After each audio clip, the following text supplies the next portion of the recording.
Spiritual rhythm के सभी श्रोताओं का अभिनंदन करती हूँ। स्पिरिचुअल रिदम के सभी श्रोताओं से हम प्रमुख राम भक्त भक्त नारियां जिन्होंने भारतीय संस्कृति में और अपनी भक्ति की का परिचय दिया है। आज हम भारतीय भक्त नारियों की में प्रमुख निर्मल मन ईश्वर पर अटूट श्रद्धा रखने वाली भक्ति नारी शबरी उसके बारे में बताते हैं। भक्ति किसी शबरी की भक्ति लोग इसका उदाहरण देते हैं। उसमें देश काल कुल गोत्र वय पुरुषत्व स्त्री तत्व का भेद नहीं। ऐसी भक्त माधव तो भक्ति प्रिय हैं और भगवान ने स्पष्ट कहा है कि किसी ब्राह्मण ने चारों वेदों को पढ़ लिया वह भक्त नहीं और वह मेरा प्यारा नहीं। यदि चंडाल होकर जिसने कुछ भी न पढ़ा हो वह मेरा भक्त हो वह मुझे अत्यंत प्रिय है।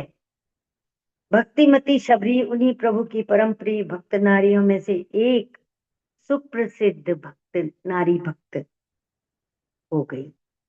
किस प्रकार? सबरी सबर भील जाति को कहते हैं। यह एक जंगली जाति होती है। अधिकतर इनमें यहाँ बलिदान मांस मदिरा आदि का बहुत प्रचार, यानी वो जंगलों में और आदि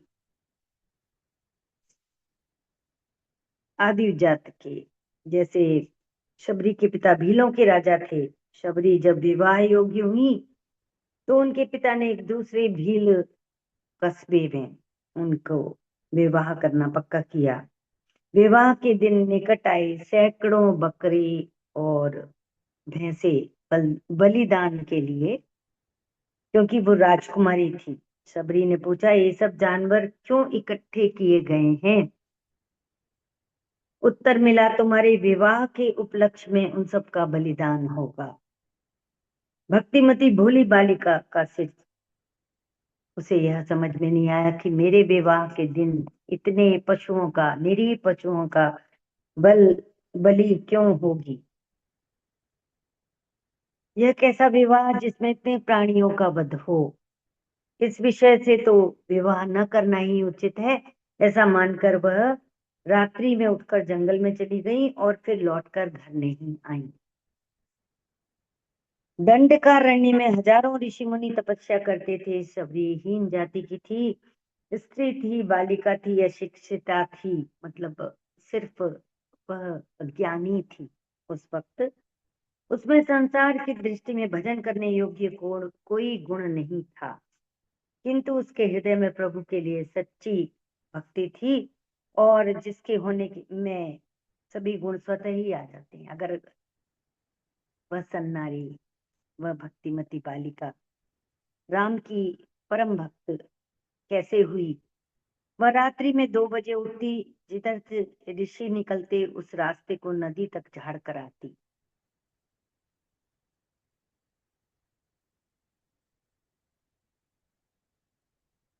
जिधर से ऋषि मुनि निकलते उस रास्ते को नदी तक झाड़ कर आती, कंकरीली जमीन में बालू बिछाती जिससे पैरों में कोई कंकड़ और कांटे न चुभें। जंगल में जाकर लकड़ी काट कर डाल लाती। इन सब कामों में वह इतनी तत्परता से छिपकर करती कि कोई भी ऋषि यह न जान पाते कि ये किसने उनके तपोवन में किसने ऐसा कार्य किया है। इस प्रकार वह सैकड़ों वर्ष तक रही। अंत में मतंग ऋषि ने, एक ऋषि मतंग थे, उन्होंने उस पर कृपा की और ब्रह्मलोक जाते समय उससे कह गए कि मैं तेरी भक्ति से प्रसन्न हूँ और भगवान अवश्य स्वयं आकर तेरी कुटी पर तुझे दर्शन देंगे। भगवान अयोध्यापुरी में अवतीर्ण हुए। भगवान श्री राम के समकालीन वह ऋषि थे। माता कैकेयी के कारण उन्हें वनवास हुआ। श्री सीता लक्ष्मण सहित विदंड कारण्य में आए। यह बात सर्वत्र फैल गई। शबरी को पता चला। बस फिर क्या था, गुरु महाराज कहीं गए थे, भगवान स्वयं पधारेंगे। सुबह उठते ही सबरी सोचती, प्रभु आज अवश्य ही पधारेंगे। अभी हम एक भजन गाते हैं विनय पत्रिका में, तुलसीदास जी का एक भजन।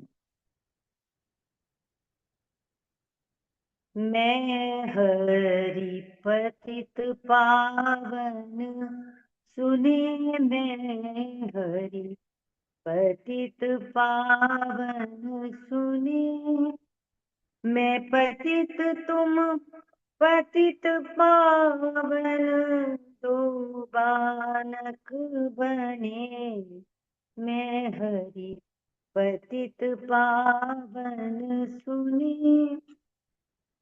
व्याध गणिका गज अजामिल, साखी निगमनि बने, और अधम अनेक तारे जात कापे गने, में हरि पतित पावन सुने, में हरि पतित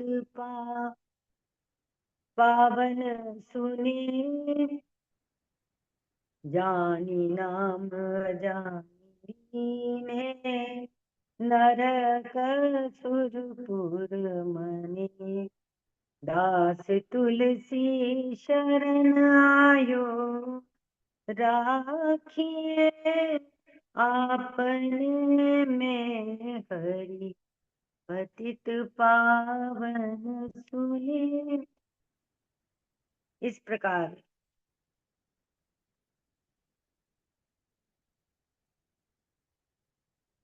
शबरी अनंत काल तक अयोध्या के राजा राम का इंतजार करती रही। यह सोचकर जल्दी जल्दी दूर तक बुहार आती, पानी से छिड़काव करती, गोबर से जमीन लीपती, और जंगल में जाकर मीठे मीठे फलों को चक्कर लाती, ताजे ताजे पत्तों के दोने बनाकर रखती, ठंडा जल खूब साफ करके रखती, और माला लेकर रास्ते पर बैठ जाती।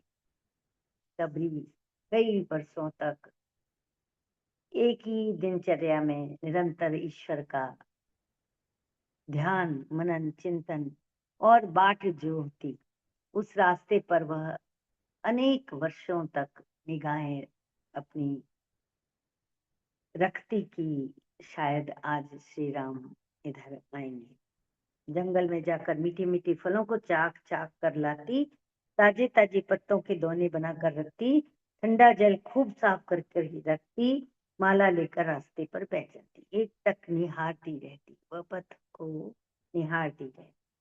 तनिक सी आहट पाते ही उठ खड़ी होती, बिना खाए पिए सूर्योदय से सूर्यास्त तक वह बैठी रहती। जब अंधेरा हो जाता तो उठती, सोचती आज प्रभु किसी मुनि के आश्रम में गए होंगे, आज उन्हें समय नहीं मिला होगा, और कल जरूर है।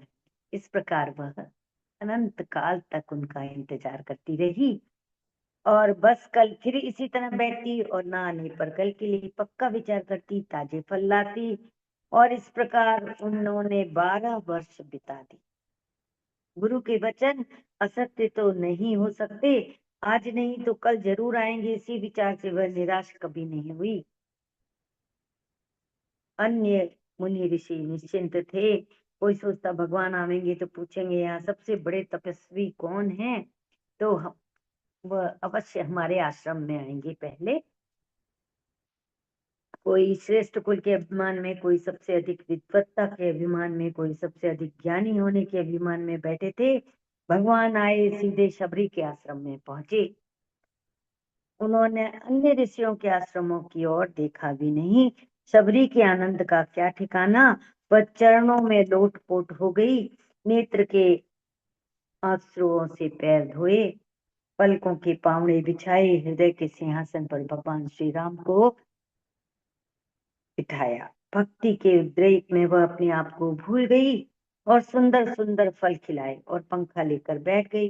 फिर शबरी ने स्तुति की, भगवान ने नवधा भक्ति बतलाई, और शबरी को नवधा भक्ति से युक्त बताकर उसे निहाल किया।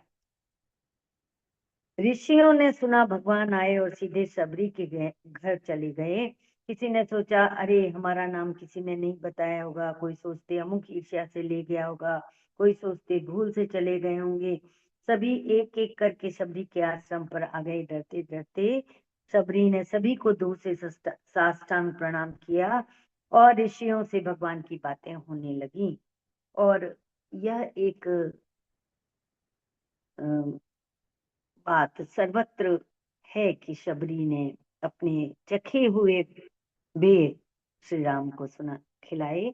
वह चाक चाक कर देखती थी मीठा है या खट्टा है या मतलब कच्चा है, और उसको श्री राम को अर्पण करती थी और राम उसे भक्ति पूर्वक लेते थे। उन्हें यह नहीं लगता था कि यह चखा हुआ है, वो तो मात्र से उनका प्रेम देखते थे कि शबरी ने किस प्रेम से, किस निष्ठा से, किस भक्ति श्रद्धा से उस इन फलों को लेकर आई है जंगल में जाकर। और फिर उन्हें कि भगवान को कोई खट्टा, कच्चा और ऐसा फल न चला जाए, इसलिए उसको चखकर वह खिलाती। और श्री राम ने बड़े प्रेम से उन्हें आरोगा।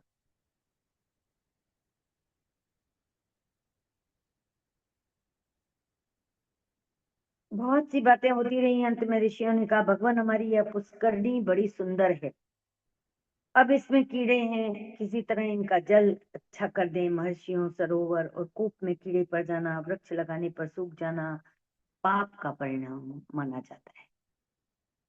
तो एक पुष्करणी थी, वहां वहां का जल दूषित हो गया था और ऋषियों ने श्री राम से प्रार्थना की कि किसी प्रकार से यह पुष्करणी तीर्थ बन जाए और फिर से योग्य जल इसमें आ जाए।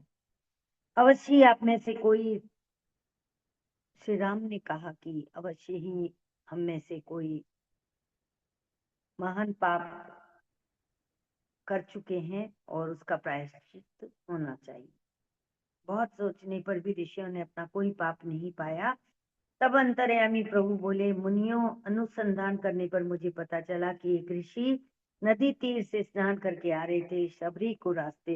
शबरी रास्ता झाड़ रही थी और अंधेरा हो रहा था। उसने आते हुए ऋषि को देखा नहीं और उन्होंने वो छुपी नहीं और देखते ही वह एक टीले पर सट कर खड़ी होगी। रास्ता बहुत छोटा था। ऋषि उधर से चले आ रहे थे, भूल से उनके वस्त्र उसके पैरों से स्पर्श हो गया। इस पर उन्हें क्रोध आ गया और शबरी को बहुत भला बुरा कहा। अंत में पुनः शुद्धि की नीयत से नदी न जाकर उस पुष्करणी में ही उन्होंने स्नान कर लिया। इसलिए यह इसका पानी दूषित हो गया। और अब इसका प्रायश्चित यह है कि शबरी के चरण जल इसमें डाले जाएं और ऐसा करने से यह शुद्ध हो जाएगा। ऋषियों को अपनी भूल मालूम हुई, उन्हें भगवान की आज्ञा का पालन किया। पुष्करणी का जल पुनः निर्मल हो गया। इस प्रकार भगवान ने समस्त ऋषियों से सम्मुख भक्ति की महत्ता स्थापित की। सचमुच भक्तिमती शबरी बड़ी लगन और निष्ठा से भगवान की भक्ति करती थी और उनके जैसे निर्मल हृदय और सरल हृदय और अटूट निष्ठा शबरी की, तुलसीदास जी शबरी के कई उदाहरण अपने पदों में देते हैं और कहते हैं कि जिस प्रकार उसके प्रेम के भूखे श्री राम थे, उसी प्रकार सभी भक्तों को उसी निश्चलता से, उसी प्रेम से और भक्ति पूर्वक श्रद्धा से अपनी निष्ठा अटूट रखनी चाहिए और श्री राम की भक्ति करनी चाहिए।